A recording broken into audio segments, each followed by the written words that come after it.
So in this video we will discuss what all GIST patients go through, and this is about the medication that you most likely will be on if you decided to do so. After the operation in 2003, a year went by and we decided to do some adjuvant therapy, and some people are familiar with this one. This one is called Gleevec. You consider this the pioneer of all c-KIT inhibitors. This is a so-called magic bullet. This is actually a cancer pill, chemo pill, that's used to target the specific mutation in GIST. And it was originally designed for CML leukemia, and through studies they found that it works very well with GIST. So I was on Gleevec for about 6 years, worked very well.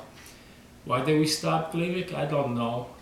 According to the oncologist, everything is progressive. You move on to the next drug so you don't become too acclimated to the drug, but that's about the only reason. It worked very well. Then from there, we went to one that's called Sutent. Sutent didn't work very well. It was very toxic, so I was on it maybe about 9 months. So we disrupted that. As time went on, a new company came on board, and this one here is Sorafenib, which is Nexavar. It was pretty good. You know, the side effects weren't that great, but nevertheless, you know, you got to keep in mind this is all chemo pills. I mean, it will make you ill. Most of the ill effects is gastrointestinal more than anything. But all of them put together, you get high blood pressure from it.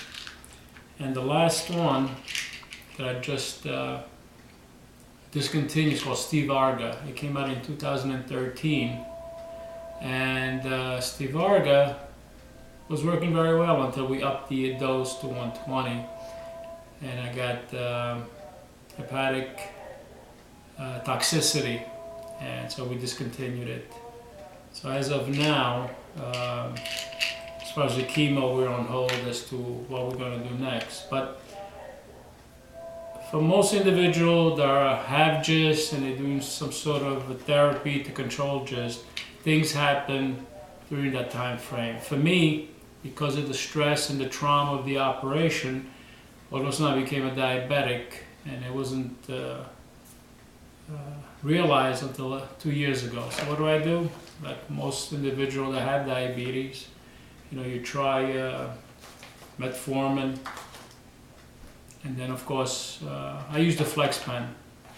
I have the long-term FlexPen for 24-hour coverage, and then you get the mealtime FlexPen for fast-acting insulin, and that's how you control your blood sugar.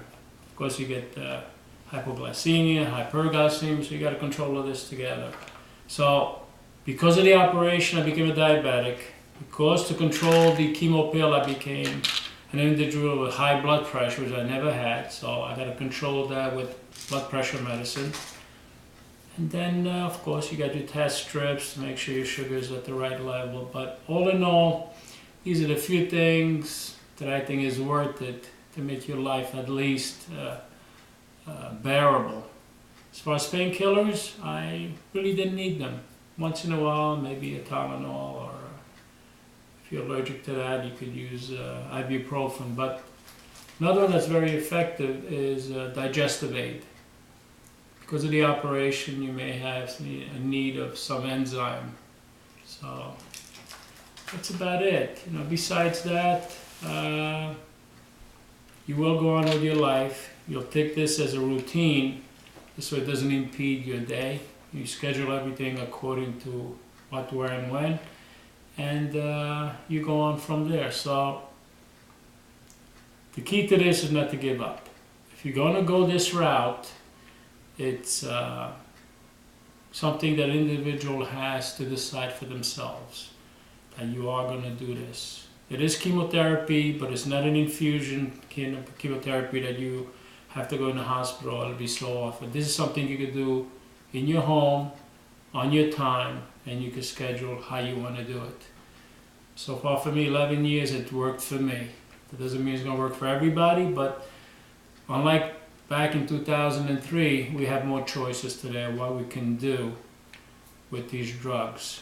So you have surgery, if you decide to do so on your candidate, or you could do the chemotherapy, or you could do both.